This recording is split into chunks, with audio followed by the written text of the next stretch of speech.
Allez, en route, on repart. Je suis toujours avec Jean-Michel. Nous sommes à Béja. Comme tu peux sans doute voir derrière nous, on est en train de remballer notre camp. Il est quoi, 8h30 du matin à peu près.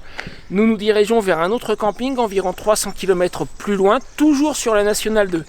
Au programme d'aujourd'hui notamment, mais pas que, un truc exceptionnel, nous allons, je ne sais pas si ça existe en France d'ailleurs, nous allons passer par le centre géographique du pays qui est marqué par un monument. Il est pile sur la N2. En route! Partant de Béja, nous allons rejoindre la Nationale 2 qui se trouve à seulement une vingtaine de kilomètres pour nous rendre au centre géodésique du pays. Il me semble que dans l'introduction, j'ai dû dire centre géographique, ce n'est pas tout à fait pareil. Le centre géodésique est un point de référence fixe et mesuré avec précision qui permet de cartographier et mesurer un territoire. Il se trouve que celui du Portugal est juste sur le bord de la Nationale 2. Nous sommes en route, ça fait déjà une cinquantaine de kilomètres qu'on est parti, on a retrouvé la Nationale 2, la preuve. Il y a 200 km jusqu'au centre géographique du pays, alors évidemment je ne vais pas tout mettre. Regarde-le lui, il est encore là. Et j'espère juste que là les prochains kilomètres, ça sera comme la route qu'on vient de faire. Je cherche un endroit où m'arrêter pour mettre mes caméras. On a un petit bout de route bordé d'arbres, on a même vu une cigogne qui décollait. C'était superbe, j'espère qu'après ce petit patelin, donc Audi-Vela, que ça sera similaire.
Le long de notre parcours, il y a deux villes qui méritent d'être visitées mais dans lesquelles nous ne nous sommes pas arrêtés faute de temps. Sincèrement, il faudrait consacrer un jour ou deux à chacune d'entre elles.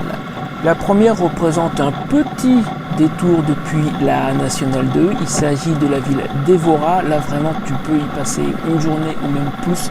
D'après ce que j'ai lu, il y a énormément de choses à voir. Donc juste traverser pour nous, ça n'avait pas vraiment d'intérêt. Et pour toi non plus si nous ne faisions que passer. Et l'autre, c'est la ville d'Abrantes avec son château. Seulement là, moi, des châteaux, si tu veux, au moment où j'ai tourné cette vidéo, j'en ai déjà fait deux dans la même journée. Celui de Béja et celui de Mertola. Alors, me taper encore des marches et des remparts et en plus, cette fois-ci avec les bottes de moto, j'avais moyennement envie. Là pareil, si tu peux te permettre de rester une petite journée, je pense que Abrantes, ça vaut le détour. Quant à nous, nous n'allons faire passer en nous rendant directement au centre géodésique du Portugal.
c'est un beau pays, mais alors qu'est-ce qu'il y a comme route pavée? Et moi, en moto, j'aime pas ça.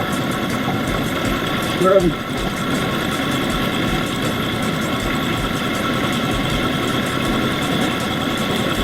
Alors, route pavée, je te rassure. Pas les routes, par des rues dans les villages.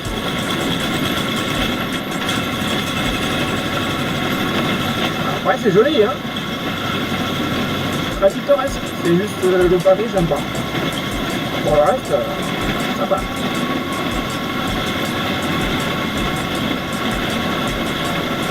Enfin, j'aime pas.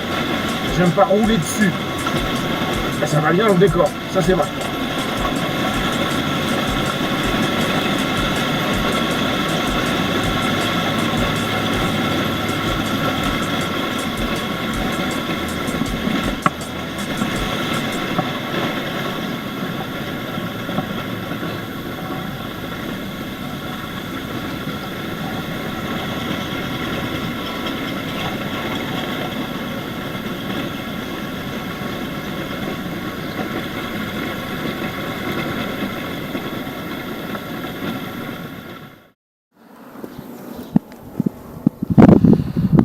Courte pause près d'une autre borne qui est juste là-bas. Je sais pas quel kilomètre c'est, je regarderai dans un instant.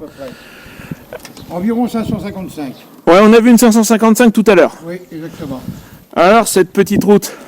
Ah, t'as vu, magnifique. Puis les paysages, les arbres, les prairies qu'il y avait. Moi, je veux dire, wow, superbe. C'est superbe. Je suis C'est assez d'accord. vraiment, si vous avez l'occasion, faites-le. On Vraiment. a encore croisé une carriole avec 2 chevaux. 3 chevaux. 3 chevaux? Il y avait 3 chevaux l'un à côté de l'autre. Ouais. C'est pas une 2 chevaux, c'est une C'est 3 chevaux. Attends, Il y a ouais, mis 8. c'est pas si les voitures. Formidable. Il y avait encore des cyclistes, mais ce coup-ci, c'est pas une course organisée. Au moins, on a Non. pu rouler, quoi. Et il y en a certains qui ont levé le bras comme les motards. Ouais, exact. Et moi, j'ai répondu à chaque fois parce que j'ai dit, bon, il mérite. Car voilà un motard là qui pédale à pied. Ah ouais, il est en panne. Je sais pas, il n'a peut-être pas d'essence, je sais pas. Ah, c'est possible. C'est Mais possible. cette route est vraiment très très très belle. Ah, vraiment très belle. Ah, super. Ça, c'est un plaisir là. Ça, je Vraiment du confirme. plaisir à rouler là parce que la route est très bonne. Il n'y a pas un trou, il n'y a rien. Ça change un peu de nos routes en France. Et C'est là, vrai qu'elle est propre. Hein. elle est vraiment propre, c'est nickel. Les virages sont négociables gentiment. Ouais, c'est pas tranquille. de- C'est tranquille. Ah ouais, vraiment C'est pas du difficile, hein, Écoute. ça. que du bonheur. Voilà. Que du bonheur. Voilà. Et on va continuer pour voir Eh ouais. si c'est encore plus beau là-bas.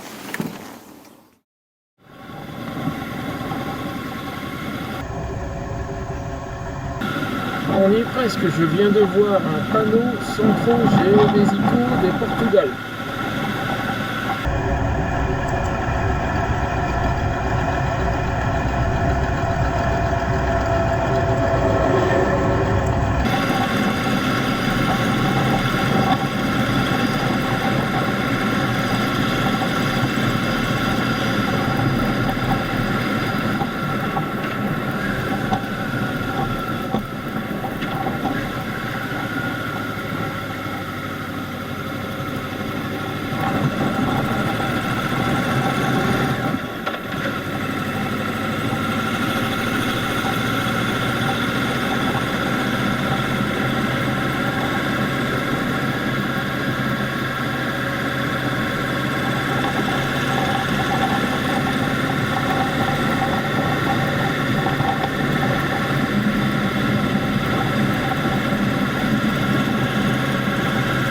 On voit les tempêtes, hein.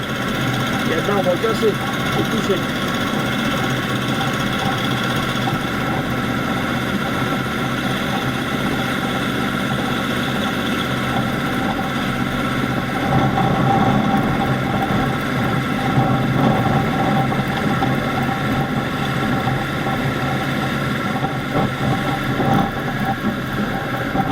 Est-ce que ça serait là? Il y a un trou.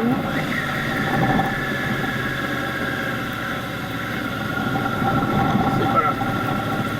On continue.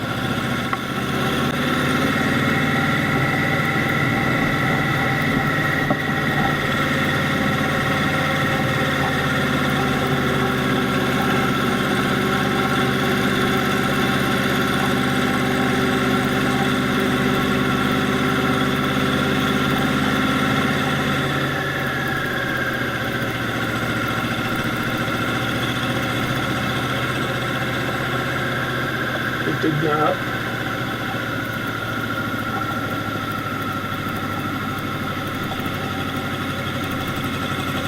Ouais, je pense que c'est là.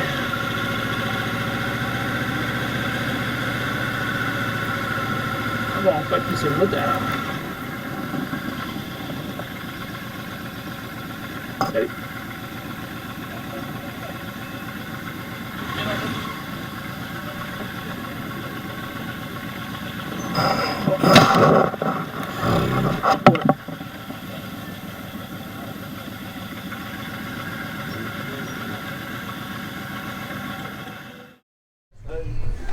Voisin Slim, Magellan Karko en Gatterwalk.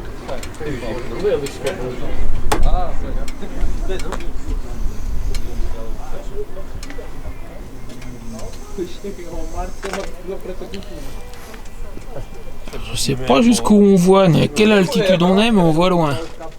L'altitude est peut-être marquée, le monument est juste à côté. Je pense que l'altitude doit être marquée là-haut. Alors, belle vue? Ah, belle vue, là. On est un oiseau là. Ça me rappelle quand j'étais en avion, tout. Hein. Ah ouais? Ah ouais, quand je pilotais, c'était comme ça. C'était vu du dessus. C'était vraiment beau. Là, c'est vraiment joli. Hein. Il y a une vue fantastique. Ça. À une distance en plus. Oh là là, ça emmène loin. Faudrait voir s'il y a une table d'orientation là-haut. Si ça se trouve, on voit Lisbonne d'ici. C'est pas impossible. Mais c'est pas forcément de ce côté-là. On va aller voir en haut. Ouais, on va aller voir en haut parce que alors il est un peu à contre-jour, mais le monument est juste là. On va aller y voir. Et là, il y a les arbres. Alors voilà officiellement le centre géodésique du Portugal, juste là. Le nombril du Portugal. Ouais, c'est un peu ça. Ouais, voilà, le nombril du Portugal. Pico- Altitude de 592 mètres. Ah bah voilà. Et j'ai parlé du nom tout à l'heure, alors je garantis pas la prononciation, un Picoto da Melrissa. La prononciation est probablement pas bonne. Bon. Mais c'est le nom de l'endroit. Et ça s'est fabriqué en 1952. Et t'as même les coordonnées GPS, de toute façon sur ta carte ça va être marqué, mais il y a même les coordonnées GPS. Voilà. Donc officiellement, le centre géodésique du Portugal, géodésique, je vais réussir à le dire, c'est ce monument-là, c'est l'emplacement de ce monument, pile ici. Alors après, on a vu une zone un peu plus haute, on va aller voir la vue qu'on a de là-haut.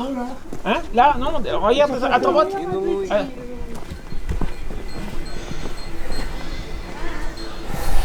Le président de l'Institut portugais de cartographie et du cadastre est passé ici, voilà, en 98. C'est un ministre ou quoi? Quisteto Vitor, Manuel Parquez Campo. Il était deux. Ah, il faut être deux. Oui, ils étaient deux, ouais. Ah, il faut être deux pour voir ça. Hein. Donc allons voir là-haut ce qui s'y passe.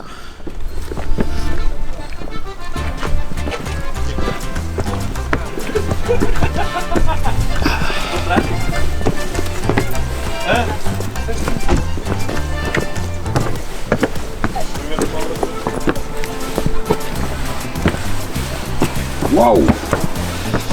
Ah ouais, tu peux le dire. Waouh, waouh, waouh, waouh, waouh, waouh. Ah ouais, ah ouais, ah ouais. Alors vue panoramique sur 360 degrés là. Ah oui, là c'est du beau. Hein. Là c'est du joli quand même. Hein. Excuse-moi. On se croirait au moment tout là. Oh là là. Et ça c'est le côté qu'on avait tout à l'heure, les motos sont juste en bas là.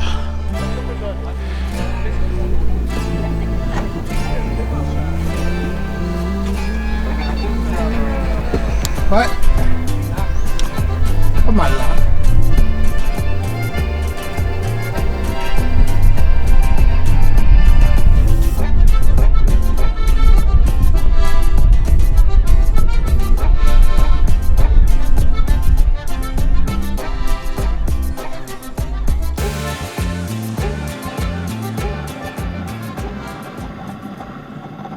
Et nous voilà repartis sur la Nationale 2 en direction du camping que j'avais sélectionné pour ce soir-là. Je dis bien j'avais, car en fait j'ai commis une grosse erreur 2 jours plus tôt. J'avais commencé à réserver ce camping, c'est mon instinct de toujours réserver à l'avance, de ne pas y aller au flanc, et j'aurais dû suivre mon instinct. Alors je n'ai pas tout filmé parce qu'on était claqués Et puis j'étais en fin de capacité sur la caméra de mon casque lorsque nous sommes arrivés à ce camping. En fait, ce qui s'est passé, c'est que finalement, je n'ai pas réservé parce qu'à la base, il me demandait une information que je n'ai pas, soit le numéro NIF qui est pour les gens installés au Portugal, soit le numéro d'identification fiscale que j'ai peut-être, je soupçonne que c'est un numéro qui doit se trouver sur ma déclaration d'impôt. Mais j'avais pas envie d'aller la rechercher, j'avais pas envie de leur donner cette information-là de toute façon. C'est la première fois qu'on me demande ça pour réserver dans un camping. Ça, c'était 2 jours avant d'y aller.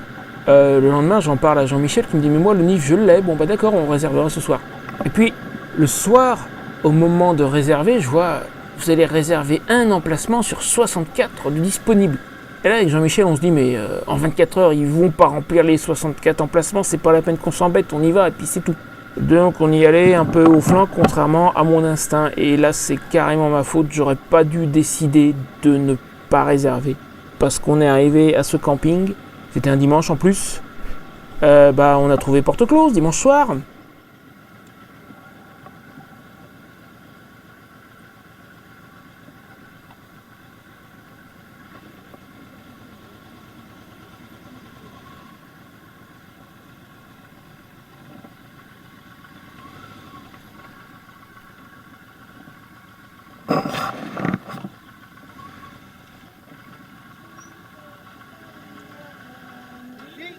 Ouais. Il y a toute la place du monde. Ah non, non mais ça c'est un parking.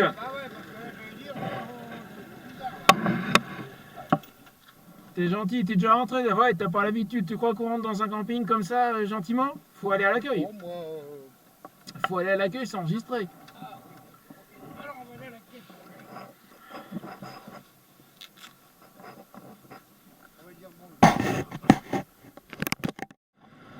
Voilà, fermé. Ah, on l'a trouvé le camping. Oh, belle grille, il y avait des belles installations derrière la grille. Mais personne à qui parler, pas d'accueil, un numéro de téléphone que j'ai tenté d'appeler qui était en portugais, un répondeur, un truc automatique en portugais, donc forcément j'ai pas compris ce qu'il me disait. Je regarde sur mon téléphone, je trouve un autre camping à 30 km de là, c'est un muni, je me dis municipal géré par la ville, on devrait trouver. Et on repart. Ouais, ça a été un peu galère parce que c'était dans la montagne, et puis il y avait un bout de route barré, mais on est passé quand même. Alors ici, ils te barrent une route, ils te ferment une route juste pour un petit éboulement, ou autour de l'éboulement, ça faisait 1 mètre carré le truc, ils avaient mis des barrières, mais la route était fermée sur 1 kilomètre. Alors que l'éboulement, c'est machin d'1 mètre carré, donc avec les motos, on est passé quand même. Sur suggestion de Jean-Michel, qui apparemment connaît le truc, il a l'habitude. On a trouvé le camping, fermé, et là, j'ai eu un réflexe, j'ai dit, on est hors saison. On en fait un 3e, allez, encore une 30aine de kilomètres, fermé.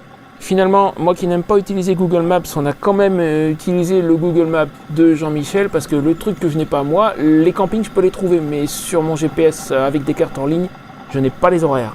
Avec Google Maps, il y a les horaires. On en trouve un qui est affiché comme étant ouvert, on y va. C'était pas le camping le moins cher, parce qu'il n'est pas géré par des Portugais, il est géré par des Néerlandais, mais au moins il était ouvert.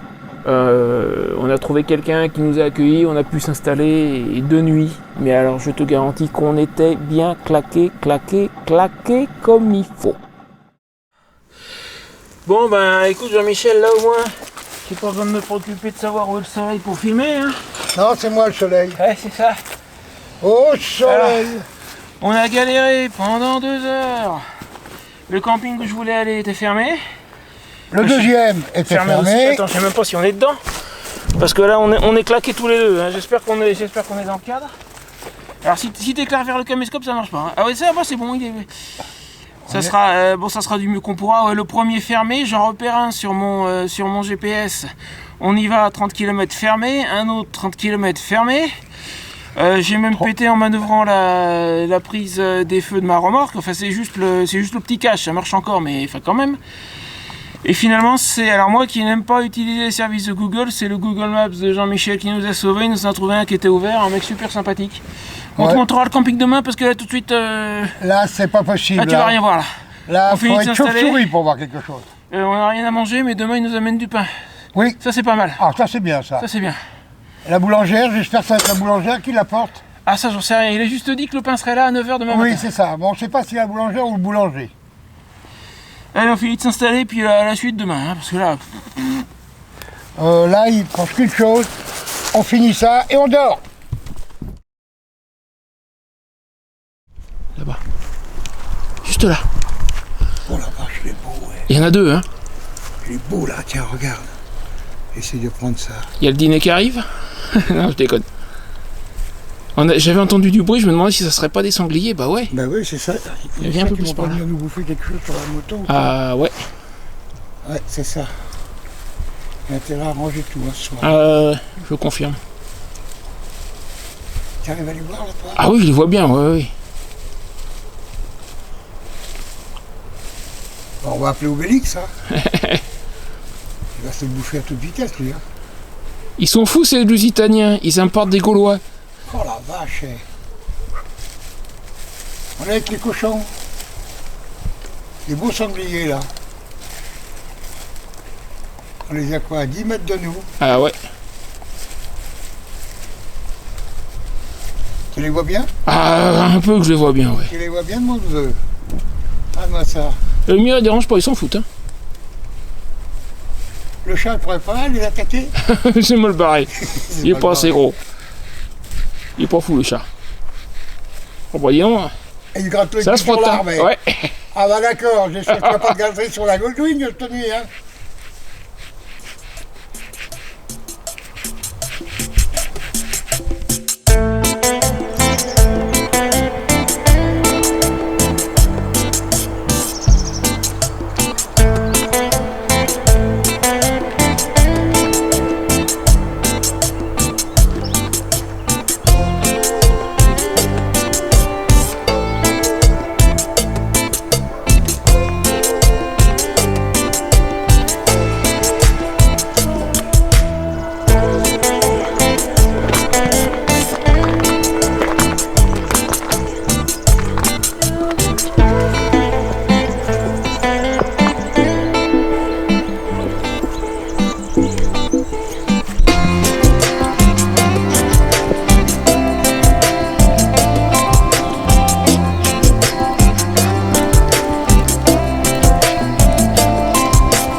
Et ben voilà le camping que nous avons finalement trouvé, 2 jours ce coup-ci, parce que l'autre fois on est arrivé de nuit quoi. Bon, pas mal finalement, pas mal. Alors il y a quelqu'un dans les commentaires qui m'a dit ouais, les campings tenus par les Portugais en général sont moins chers et moi j'ai jamais eu besoin de réserver, etc. Mais il ne faudrait pas oublier qu'on est en mars, on est hors saison et j'ai excuse-moi, j'avais l'ombre du caméscope sur moi. Puis en plus de ça, écoute, quand tu viens de faire 3 campings fermés à une trentaine de kilomètres de distance les uns des autres, Ouais. qui fait nuit, qui fait froid, que tu en trouves un ouvert, Il est 21h. tu discutes pas, Non. tu le prends. Tu le prends. C'est tenu par des Hollandais, c'est un peu plus cher, tu t'en fous, il est ouvert, celui-là tu le prends. En général dans ces cas-là, tu discutes pas, je pense qu'on est d'accord. Finalement on n'est pas trop mal tombé, alors il est frais, on est un petit peu en altitude, il fait pas chaud, on est en mars. Hein. C'est vrai, mais... Heureusement qu'on a mon petit chauffage, ça aide. Ouais, ça Mais sans ça, il est pas mal. Il nous a fait un prix, le mec, je sais pas si j'ai dit dans la séquence précédente. Il nous a fait 15 € par personne, électricité comprise. Normalement, c'est plus cher que ça. Donc ça va. Ça va. C'est peut-être pas un prix portugais, mais ça Et va. les coins est joli, hein. Ouais, le coin est joli. Vraiment, Le coin très est joli. joli. Hein. Donc on est pas mal tombé finalement. On a eu de la chance de notre malheur. Bon, c'est pas ce que j'avais prévu, mais on va arrêter la vidéo là. Je pensais que ce deuxième épisode, on irait jusqu'à Viseu et jusqu'à notre hébergement du soir. On a regaléré. Un truc bien. Je pense que je t'expliquerai ça dans l'épisode suivant. Parce que on est vannés tous les deux. Je pense qu'on a fait peut-être 3 heures de route de plus que prévu et 3 heures de En montagne. petite route de montagne. En montagne. C'est-à-dire, du genre, on avait 60 km à faire vers une erreur d'itinéraire, mais on savait pas que c'était une erreur. Et c'était 3 heures à 30 km/h, quoi. Enfin, c'était 60 km enfin, tu me comprends. Je suis tellement crevé que j'y arrive plus. Bref. Donc là, on s'arrête après le camping où on est arrivé pour nous l'autre jour, pour toi il y a quelques minutes. Dans l'épisode suivant, on partira de ce camping. Le monsieur là, il est tombé en panne 10 minutes plus tard, tu verras ça. Il y aura aussi de très belles vues, il y aura un rapide passage à Viseu. Et puis la route vers Chavez, je pense qu'on va faire un 3e épisode avec tout ça, très certainement. En attendant, j'espère que tu m'as laissé le petit j'aime, le petit commentaire, tout ça. Sinon, il y a le Père Noël, il viendra pas chez toi. D'accord? Tu leur dis. Ah ça oui. Voilà. Il n'y a pas de commentaire, pas de jouet. C'est clair? Et puis, qu'est-ce que je voulais dire? Si tu aimes les beaux voyages, alors d'abord, au cas où tu n'aurais pas vu la première partie de ce voyage sur la Nationale 2 au Portugal, je vais te la mettre à gauche. Et à droite, je te mets mon voyage en Suisse où je suis allé rencontrer Nico, c'est vieux, c'était en 2021. C'est un joli pays la Suisse, c'est pas donné, mais là c'est Nico qui m'avait invité, donc heureusement parce que je crois que j'y serais pas allé tout seul. Donc je t'emmène en Suisse, la vidéo est juste là, vas-y fais-toi plaisir et je te présente Nico. Sur ce, on te dit tous les deux à la prochaine fois. Nous demain Chavez et un bungalow au camping municipal de Chavez.